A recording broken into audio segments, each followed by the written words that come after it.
우리 옆 사람과 한번 인사하겠습니다. 사랑합니다. 축복합니다.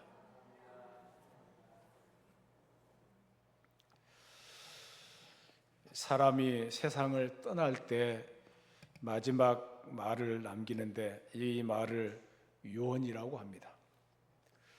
절대 쓸모없는 말을 하지 않습니다. 해도 그만, 안 해도 그만, 그런 말을 유언으로 남길 수가 없습니다. 적어도 내 인생의 전체에서 가장 중요하다고 꼭 이것만은 지키라고 당부하고 싶은 그런 말을 유언으로 남기게 마련입니다. 그러므로 유언은 그분이 세상에서 가장 남기고 소중한 말을 남기는 셈인데, 그래서 사람들은 유언을 소중하게 여기는 것입니다. 이 유언만은 꼭 지켜달라고 요청하게 되죠. 여러분 교양이면은 좀 멋진 유언을 자녀들에게 또 후배들에게 남기기를 바랍니다. 자녀들이나 후배들에게 인생에 도움이 될 만한 가장 소중한 말을 남겨야 될 줄로 압니다. 그런 의미에서 아직 건강할 때 내가 어떤 유언을 남길지 생각해 두는 것도 좋은 일입니다. 그래서 요즘에는 아직 젊지만은 유언장을 미리 써두는 분도 많다고 합니다. 오늘 유언 얘기를 하는 것은 바로 오늘 본문에 나오는 말씀이 예수님의 유언이기 때문입니다. 한 가지 특이한 것은 예수님께서 돌아가시 전에 남긴 유언이 아니라 죽음에서 부활하여 다시 사신 후에 승천하시기 전에 남긴 유언입니다. 아무튼 제자들과 헤어지기 전 마지막 남기신 말이기 때문에 유언이라고 할 수가 있는데, 이 마지막 당부의 말씀은 정말 중요한 내용이 담겨 있습니다. 예수님께서 제자들에게 남기신 말씀이기 때문에 예수님이 생각하실 때 가장 소중한 명령, 다른 것은 몰라도 이 명령만은 꼭 지켜야 한다는 중요한 명령을 남기셨습니다. 그래서 예수님의 지상명령이라는 제목으로 은혜를 나누고자 합니다. 예수님께서 마지막 말씀을 하셨는데, 오늘 본문의 말씀을 보면은 예수님이 제자들에게 하신 내용이 기록되고 있습니다. 예수님께서 인간의 몸을 입으시고 이 세상에 오셔서 십자가에서 죽으시고 그 죽음을 이기시고 부활하심으로 구속 사역을 완수하신 예수님께서 승천하시기 전에 이제 예수님을 따르는 제자들이 해야 할 명령을 말씀하신 것입니다. 오늘 18절부터 20절까지 말씀을 같이 읽겠습니다. 18절부터 20절입니다. 같이 읽습니다. 예수께서 나와 말씀하여 이르시되 하늘과 땅의 모든 권세를 내게 주셨으니 그러므로 너희는 가서 모든 민족을 제자로 삼아 아버지와 아들과 성령 이름으로 세례를 베풀고 내가 너희에게 분부한 모든 것을 가르쳐 지키게 하라. 볼지어다 내가 세상 끝날까지 너희와 항상 함께 있으리라 하시니라. 오늘 본문의 말씀에 보면은 지상명령이라는 별명이 붙어 있는데, 지상명령이라는 이 의미가 무엇입니까? 어떤 분은 이 말을 잘못 이해해서 지상에서, 다시 말해서 이 땅 위에 계실 때 내리신 명령이라고 해석하는데, 그런 뜻이 아니라 이를 지자에다가 위상자를 써서, 다시 말해서 지극히 중요한 가장 최상위에 있는 명령이라고 하는데, 이것을 사전에서 찾아보면은 절대로 복종해야 할 명령, 부활하신 주님께서 승천하시기 전에 제자들에게 마지막으로 남기신 이 말은 주님의 유언과도 같은 가장 중요한 명령을 말씀하고 있습니다. 그래서 주님의 절대 명령이라고 말할 수가 있습니다. 기독교의 역사는 이러한 예수님의 명령을 실천하는 과정이기도 했습니다. 사도들과 초대교회 성도들이 이 명령에 복종을 다할 때 오늘까지 뜻있는 성도 위에서 이 명령은 계속 수행되어 왔고, 우리 역시 진실한 제자들이 되기 위해서는 예수님의 지상 명령에 복종해야 하는 것입니다. 오늘 이 내용을 보면은, 첫 번째 내용을 보면은 하늘과 땅의 모든 권세를 내게 주셨다는 이 말씀이 있고, 두 번째 내용은 너희는 가서 모든 민족을 제자로 삼아 아버지와 아들과 성령 이름으로 세례를 베풀고 내가 너희에게 분부한 모든 것을 가르쳐 지키게 하라. 두 번째 명령이고, 세 번째 내용은 맨 마지막에 나오는 볼지어다 내가 세상 끝날까지 너희와 항상 함께 있으리라는 명령입니다. 첫 번째 내용의 내용은 하늘과 땅의 모든 권세를 내게 주셨다. 그러니까 지상 명령의 근거가 되는 내용입니다. 주님이 지금 어떤 권세로, 누가 준 권세로 이 중대한 명령을 내리고 계신가 하는 것입니다. 어떤 근거와 권세입니까? 하늘과 땅의 모든 권세라고 말씀하고 있습니다. 하늘과 땅의 모든 권세는 온 우주의 권세로 전권, 모든 것을 명령할 수 있는 절대적인 권세를 말합니다. 주님은 이 정권을 가지고 하늘과 땅의 모든 권세를 가지고 이 명령을 하고 있습니다. 그런데 이 정권, 그 권세는 누가 주셨습니까? 하늘과 땅의 창조주이시고 주권자이신 하나님 아버지께서 주신 것입니다. 그러니 하나님이 주신 이 절대 권세를 가지고 명령하신 주님의 권세, 또 주님의 명령, 하늘과 땅에 속한 모든 자라면은 누구나 이 명령을 지켜야 하는 것입니다. 그리고 두 번째 내용은 그러므로 너희는 가서 모든 민족을 제자로 삼아 아버지와 아들과 성령 이름으로 세례를 베풀고 내가 너희에게 분부한 모든 것을 가르쳐 지키게 하라는 것입니다. 지상 명령의 내용을 예수님께서 말씀하신 것입니다. 그리고 세 번째 내용은 볼지어다 내가 세상 끝날까지 너희와 항상 함께 있으리라고 말씀하고 있습니다. 비록 주님은 승천하셔서 제자들과 헤어지지만은 세상 끝날까지 언제나 함께 하면서 이 명령에 순종하는 자들을 지키고 도우시겠다고 약속하신 것입니다. 세상 끝날이란 우리가 잘 아는 대로 승천하신 주님께서 다시 재림하시는 그날을 말합니다. 예수님께서 다시 재림하실 때까지 임마누엘로 우리와 함께 하시면서 우리를 도우시겠다는 뜻입니다. 우리가 이 주님의 지상 명령을 순종하려면 반드시 이 약속의 말씀을 믿어야 합니다. 그래야 이 명령에 순종해서 전도하고 선교하다가 어려움을 당하고 고난을 당해도 낙심하지 않기 때문에 그렇습니다. 우리 모두가 주님의 도우심을 받아서 선교 명령에 순종해 가야 할 줄로 믿습니다. 예수님의 마지막 명령은 단 한마디로 전도하라는 명령입니다. 19절 20절 말씀을 다시 읽습니다. 19절 20절을 같이 읽겠습니다. 그러므로 너희는 가서 모든 민족을 제자로 삼아 아버지와 아들과 성령의 이름으로 세례를 베풀고 내가 너희에게 분부한 모든 것을 가르쳐 지키게 하라. 볼지어다 내가 세상 끝날까지 너희와 항상 함께 있으리라 하시니라. 예수님은 자신의 사역을 제자들에게 맡기고 천국으로 올라가셨습니다. 제자들에게 이 모든 명령을 위임하고 올라가신 것입니다. 이 말씀을 하실 때 예수님의 심정을 한번 생각해 보시기를 바랍니다. 어떤 사람은 이렇게 표현했습니다. 이 말씀을 하신 후에 예수님은 천국에 올라가시는데 올라가신 주님을 뵙고 그곳에 있던 천사들이 물었다고 합니다. 주님, 하시던 일들을 어떻게 하고 오셨습니까? 예수님이 말씀하십니다. 하던 일은 베드로와 요한과 야고보를 비롯한 제자들에게 넘겨주고 왔지. 그러니까 그 천사가 묻습니다. 그 사람들은 변하기 쉽고 넘어지기 쉬운 사람들인데 혹시라도 도중에 포기하거나 마음이 바뀌면 그러면 어떻게 되겠습니까? 제2의 계획, 제3의 계획은 없습니까? 라고 물었습니다. 베드로와 그의 친구들이 나의 명령에 순종하지 않는다면 나로서도 지금은 다른 방법이 없지.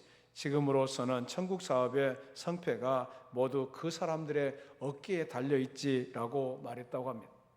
물론 만들어낸 얘기지만은 전도 명령을 주실 때 예수님의 심정을 잘 나타내는 이야기이기도 합니다. 그가 복음 전도의 명령을 주실 때 더할 나위 없이 간절한 심정을 가지셨을 것입니다. 내가 너희 어깨에 천국 사업의 성패를 건다. 자녀를 회복시키려는 하나님의 구원 사역이 이제 11 제자의 손에 달려있게 된 것입니다. 이 순간 제자들의 마음이 이 말씀이 어떻게 들려졌을 것 같습니까? 죽기까지 충성하리라는 결심이 그들에게 생겼을 것입니다. 그래서 그들은 복음 전파를 위해서 생애 모든 것을 희생시켰습니다. 인도에 가서 복음을 전했고, 아프리카에 가서 복음을 전했고, 스페인에 가서 복음을 전했고, 당시로서는 세계 끝까지 간 것입니다. 그들이 죽은 후에도 이 복음 전파의 고리는 이어지고 또 이어져서 수천 년을 내려왔고, 오늘 여기에 저와 여러분이 여기에 있게 된 것입니다. 우리 모두는 복음을 전하라는 명령에 순종한 어떤 제자들의 희생과 충성으로 여기에 이렇게 앉아 예배 드리며 하나님께 영광을 돌리고 있습니다. 우리에게 복음이 전해지기까지 어떤 이는 목숨을 희생했고, 어떤 이는 재물을 희생했고, 어떤 이는 그리스도의 향기 나는 생활을 드렸습니다. 생각해 보세요. 우리 주변에 누군가가 또 잃은 자식을 찾는 아버지의 간절한 심정으로 전도해서 오늘 우리가 여기에 있는 것입니다. 그것이 우리 부모의 일 수도 있고, 친구일 수도 있고, 형제나 친척일 수도 있고, 이웃일 수도 있지만은 저와 여러분이 예수 믿게 되는 데에는 전도자의 무수한 희생과 땀이 투입되었다는 사실을 잊어서는 안 됩니다. 우리가 복음의 선물을 받는 순간 우리 모두가 복음을 전가할 책임도 있다는 사실을 기억해야 할 것입니다. 그래서 사도 바울은 자신을 복음의 빚을 진 자라고 얘기를 했습니다. 그는 복음을 전가하는 일이 해도 좋고 안 해도 좋은 선택의 여지가 있는 것이 아니라 꼭 해야만 하고 화가 미칠 것이라고 그는 말했습니다. 고린도전서 9장 16절입니다. 고린도전서 9장 16절 말씀을 같이 읽겠습니다. 내가 복음을 전할지라도 자랑할 것이 없음은 내가 부득불할 일임이라. 만일 복음을 전하지 아니하면 내게 화가 있을 것이로다. 내가 복음을 전하지 않으면 화가 미칠 것이다. 나에게 화가 있을 것이라는 무서운 경고의 말씀을 하고 있습니다. 에스겔 3장 16절부터 21절에 보면은 두려운 경고의 말씀이 기록되고 있습니다. 같이 한번 읽겠습니다. 7일 후에 여호와의 말씀이 내게 임하여 이르시되 인자야 내가 너를 이스라엘 족속의 파수꾼으로 세웠으니 너는 내 입의 말을 듣고 나를 대신하여 그를 깨우치라. 가령 내가 악인에게 말하기를 너는 꼭 죽으리라 할 때에 내가 깨우치지 아니하거나 말로 악인에게 일러서 그의 악한 길을 떠나 생명을 구원하게 하지 아니하면 그 악인은 그의 죄악 중에서 죽으려니와 내가 그의 핏값을 내 손에서 찾을 것이고 내가 악인을 깨우치되 그가 그의 악한 마음과 악한 행위에서 돌이키지 아니하면 그는 그의 죄악 중에서 죽으려니와 너는 내 생명을 보존하리라. 또 의인이 그의 공의에서 돌이켜 악을 행할 때에는 이미 행한 그의 공의는 기억할 바 아니라 내가 그 앞에 거치는 것을 두면 그가 죽을지니 이는 내가 그를 깨우치지 않음이니라. 그는 그의 죄 중에서 죽으려니와 그의 핏값은 내가 내 손에서 찾으리라. 그러나 내가 그 의인을 깨우쳐 범죄하지 아니하게 하므로 그가 범죄하지 아니하면 정령 살리니 이는 깨우침을 받음이며 너도 내 영혼을 보존하리라. 우리가 파수꾼의 임무를 다해서 위기가 온다고 외친 후에도 사람들이 죄를 회개하지 아니하면 그들은 그 죄악 가운데 멸망하겠지만 파수꾼의 책임을 다한 우리에게는 화가 없을 것이라는 말씀을 하고 있습니다.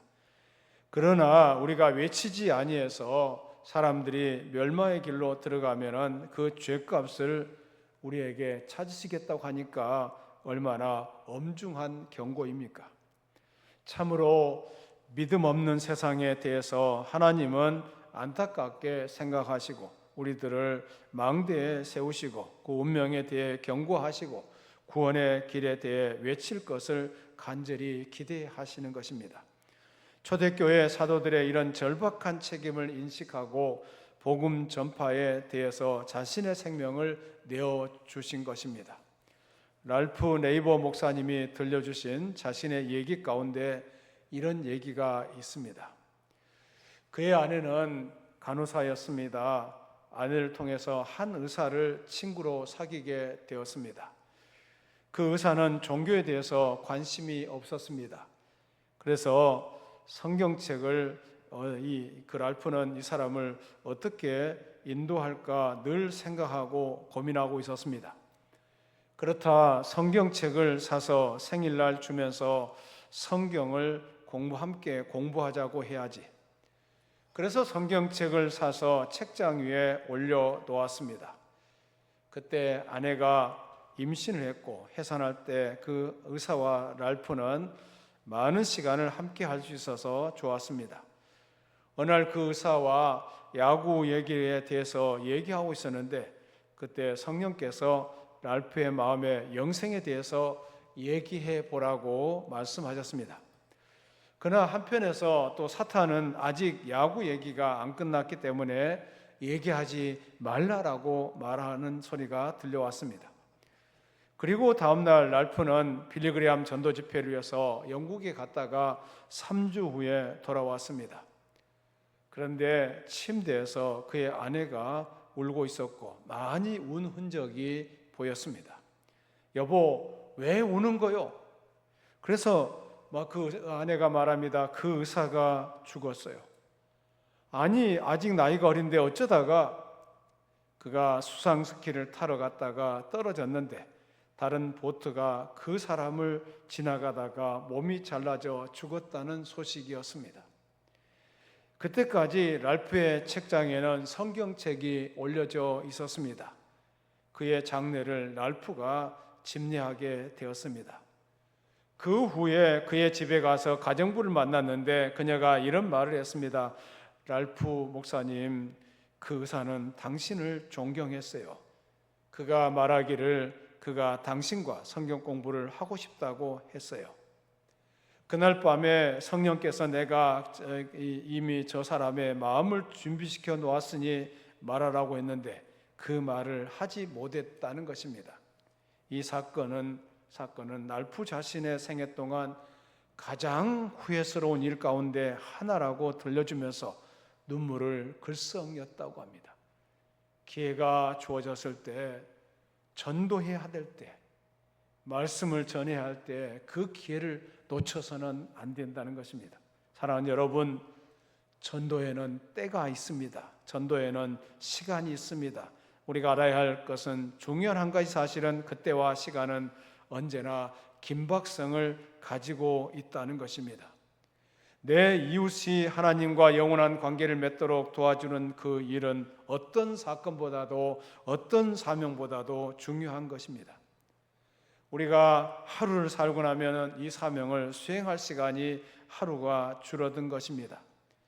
1년을 살고 오면 1년이 줄어든 것입니다. 무엇보다도 그가 내일까지 살아있을 것이라는 확신을 가질 수는 없는 것입니다. 어쩌면 오늘 밤에 하나님께서 그의 영혼을 불러 가실 수도 있는 것입니다. 그렇기 때문에 더 이상 하루도 지체할 수가 없습니다. 한 시간도 미룰 수가 없는 것입니다. 지금 당장 그 사람에게 손을 내밀어야 합니다.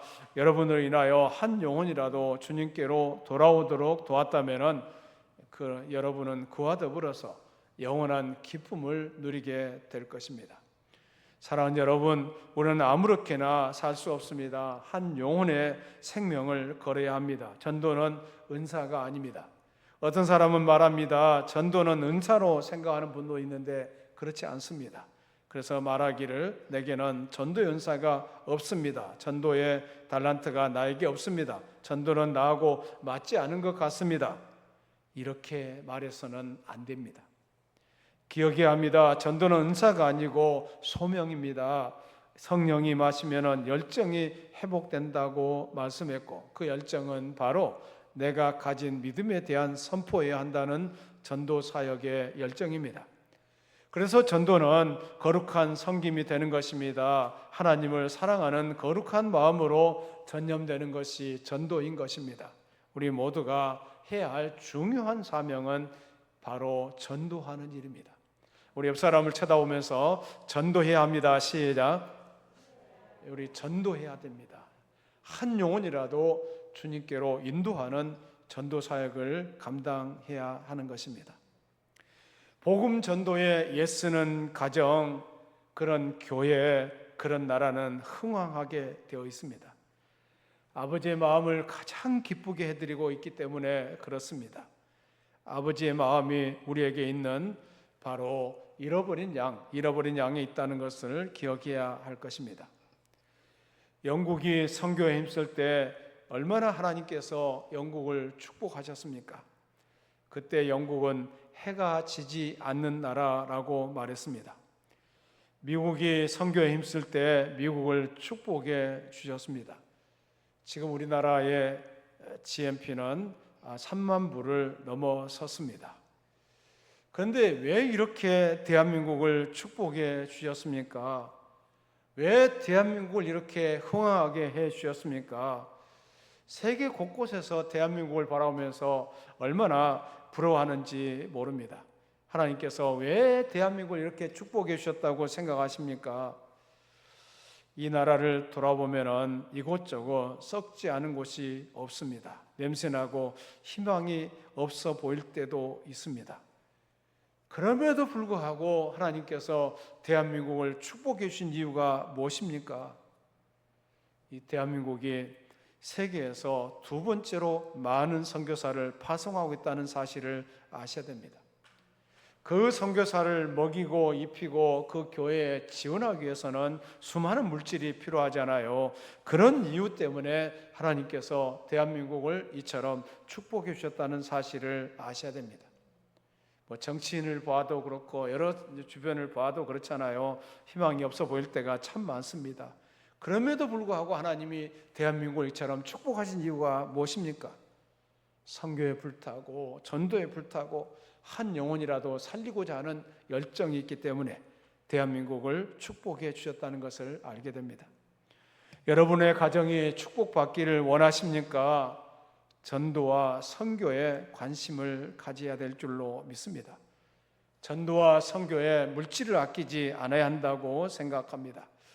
전도와 선교에 관심을 가지시고 전도와 선교하는데 물질을 아끼지 않도록 해 가셔야 합니다. 그런 가정을, 그런 교회를, 그런 곳을 하나님은 축복하시는 줄로 믿습니다. 전도서 12장 3절에 오면은 많은 사람을 옳은 대로 돌아오게 한 자는 별과 같이 영원토록 빛나리라 라고 말씀했습니다. 이 연예인들 가운데 스타라는 사람들 있잖아요. 스타.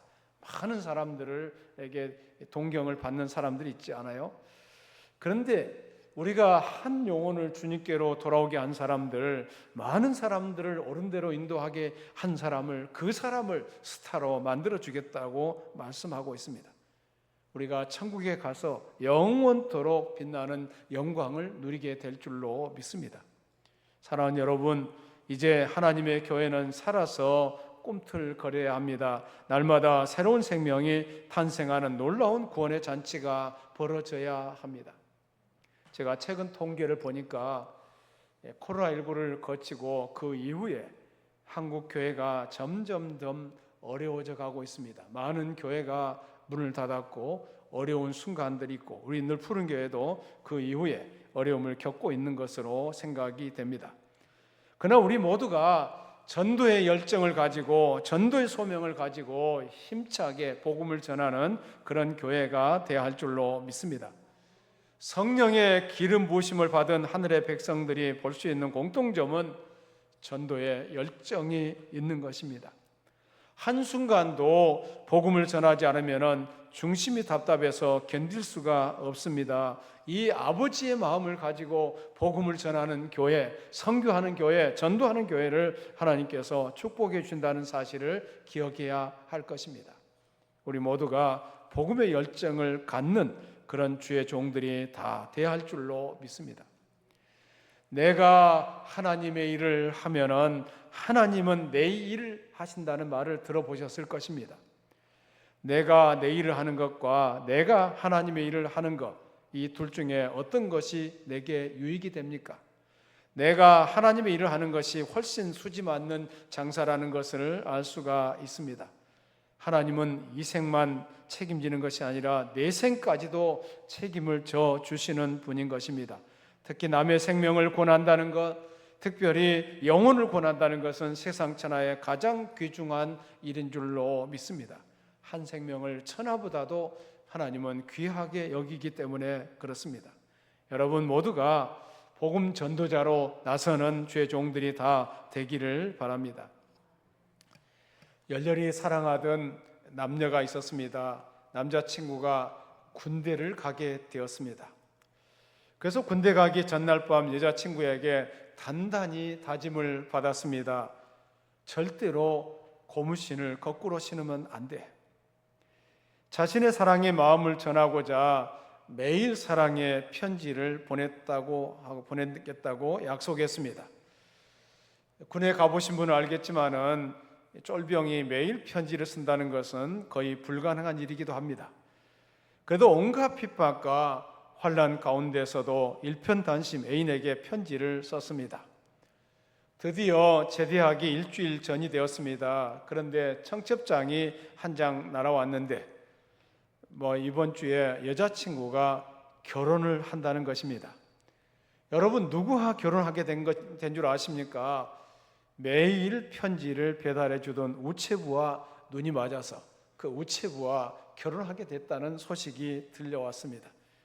아무리 사랑을 고백하고 편지를 해도 매일 만나는 사람을 당할 수 없다는 그런 얘기가 되겠습니다. 여러분 주변에 있는 사람들을 찾아가시고, 지금은 전부 다 폐쇄적으로 가잖아요. 자기밖에 몰라요. 이기주의로 살아가는 경우가 너무 많습니다. 그렇게 살아서는 전도하기가 참 어렵습니다. 그 영혼을 사랑하는 마음을 가지고 그 영혼을 찾아가시고 마음에 품기도 하고 기도도 해야 됩니다. 편지를 보내는 것도 필요합니다. 더 중요한 것은 그 사람을 만나서 그 사람과 대화를 나누고 그 사람의 관심이 무엇인지를 생각해 보시고 그 사람과 함께 할 때 그 사람을 당신의 사람으로, 하나님의 사람으로 이끌어 갈 줄로 믿습니다. 한 영혼을 구원의 문으로 인도하는 성도는 주님의 가장 큰 영광을 이루어 가는 것입니다. 우리 모두가 천국에서의 상급을 생각하시면서 믿음의 길을 잘 달려가시기를 바랍니다. 그리고 그들에게 복음을 전해주는 역할을 감당해야 합니다. 옛날 대서양을 항해하던 어느 배가 폭풍을 만나 표류하다가 어느 무인도에 도착해서 구사일생으로 살게 되었습니다. 그런데 다행히도 몇 달을 먹을 곡식을 건질 수 있었기 때문에 그 섬을 개간해서 농사를 짓기로 결정했습니다. 그래서 땅을 파기 시작했는데 그만 여기저기서 금은 부하가 발견되었습니다. 그 전에 왔던 해적들이 숨겨두었던 것 같습니다. 그 다음부터는 존재할 것 없이 다 삶아 먹으면서 보화만 찾기 시작했습니다. 몇 해 후에 다른 배가 그 섬에 가보았더니 보물이 널려 있었습니다. 그런데 틈새로 해골들이 쌓인 것을 보게 되었습니다. 그들의 눈앞에 금은 보화에 마음이 팔려 곧 겨울이 오고 죽음이 닥쳐올 것을 예비하지 못했던 것입니다. 믿음이 없이는 잘 살 수 있다고 하는 사람들의 상태를 또 무엇에 비유할 수가 있습니까? 오스트레일리아에서 있었던 일인데 몇 명의 과학자가 광활한 광야에서 길을 잃게 되었습니다. 며칠을 방황하다가 이들에게 이 음식이 떨어졌습니다. 애타게 무엇인가를 찾던 이들이 드디어 맛이 그다지 나쁘지 않은 식물 한 가지를 발견했습니다. 이들이 식물을 먹었지만은 한 사람도 살지 못했다고 합니다. 후에 이들의 시체에서 발견된 후에 위를 회부해 보니까 그들이 먹은 식물은 음식으로서의 가치가 하나도 없는 것이었습니다. 요즘 세상은 얼마나 많은 종류의 음식을 제공하고 있는지 알 수가 없습니다. 행복을 약속하는 것들이 너무 많습니다. TV에 보면은 먹방이라는 프로그램도 있습니다. 또 신문에 봐도 그렇습니다. 우편물 속에 얼마나 많은 것이 쏟아져 나옵니까? TV에서는 예쁘게 되는 법, 부자가 되는 법, 건강하게 되는 법, 살을 빼는 법, 별의별 행복의 약속이 다 나오면서 사람들을 약속하고 손짓에 부르고 있습니다. 이런 것들은 어느 하나도 참 영양분이 되지를 못합니다. 우리는 마음을 다해서 한 발짝 한 발짝 죽음을 향해 가는 믿음 없이 사는 사람들을 향해서 우리의 손을 펴면서 복음을 전해줘야 할 줄로 믿습니다. 이런 현실에서 우리가 살고 있고 우리가 가르치는 제자들이 이런 현실에서 살고 있다는 사실을 생각하면서 그들에게 올바른 복음을 전해줘야 합니다. 특별히 아직도 믿음에 확신이 없는 사람들이 많잖아요. 가족 중에서 예수님이 계시냐 안 계시냐 이런 회의를 가지고 사는 사람들도 많습니다. 그리고 아직도 우리 가정 안에 복음의 열매를 맺지 못해서 우리 가족들이 예수님 아니면은 영생이 없다, 예수님 아니면 생명이 없다는 그 믿음을 가지고 신앙생활을 해야 되는데 기회만 있으면은 세상으로 향해 가려고 합니다. 세상에 맛있는 것을 찾아가려고 하는 사람들이 얼마나 많습니까? 그런 사람들을 향해서 복음을 활짝 분명하게 전해줘야 할 줄로 믿습니다. 복음을 전해주고 그들이 예수님께로 돌아오는 광경을 우리 모두가 보아야 할 줄로 믿습니다. 오늘 19절 20절 말씀을 같이 읽습니다. 시작. 그러므로 너희는 가서 모든 민족을 제자로 삼아 아버지와 아들과 성령 이름으로 세례를 베풀고 내가 너희에게 분부한 모든 것을 가르쳐 지키게 하라. 볼지어다 내가 세상 끝날까지 너희와 항상 함께 있으리라 하시니라. 우리가 가서 제자를 삼고 사랑으로 가르치는 일에 우리만 가서 일을 하는 것이 아니라 주님께서 끝까지 함께 해주겠다고 약속하고 계십니다. 또 여기 있으리라는 이 말씀은 미래형인 것 같지만은 미래형이 아닙니다. 지금 현재형입니다.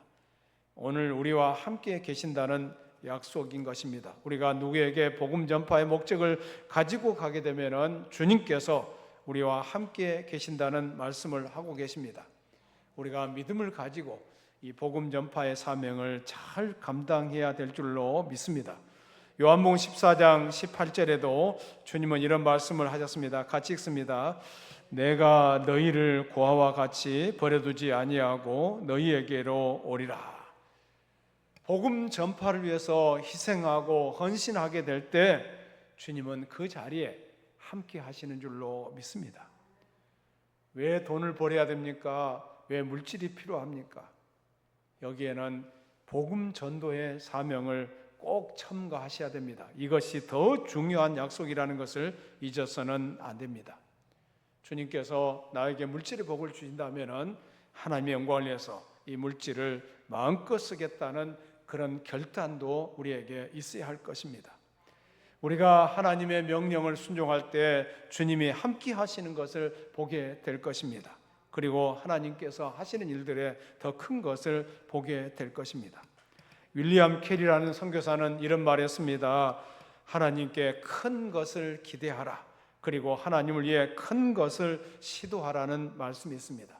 우리가 주님과 복음을 위해서 희생하고 헌신할 때 그 가운데 하나님의 은혜가 우리 가운데 있게 될 줄로 믿습니다. 늘푸른 교회가 하나님의 은혜 가운데 있기를 원한다면 복음 전도의 사명을 잘 감당하는 그런 교회가 되어야 할 줄로 믿습니다. 복음 전도의 사명을 감당하는 저와 여러분이 되기를 축원합니다. 살아계신 하나님 감사합니다. 주님께서 하셨던 이 말씀을 생각해 보았습니다. 복음 전도의 사명을 잘 감당하라는 말씀을 들었습니다. 늘푸른 교회가 복음으로 뜨거워지게 하여 주시고 또 복음 안에서 왕성해 가는 역사가 있게 해 주시옵소서. 저희를 사용하여 주시옵소서. 코로나19를 거치면서 한국 교회가 점점 쇠퇴해 가고 있는데 다시금 뜨거운 열정으로 불타오르게 하여 주시옵소서. 뜨거운 사랑의 마음을 가지고 복음을 전하는 교회가 되게 하여 주시옵소서. 늘 푸른 교회를 사용하여 주시옵소서. 하나님의 영광을 위한 교회가 되게 해 주시옵소서. 예수 이름으로 기도드리옵나이다.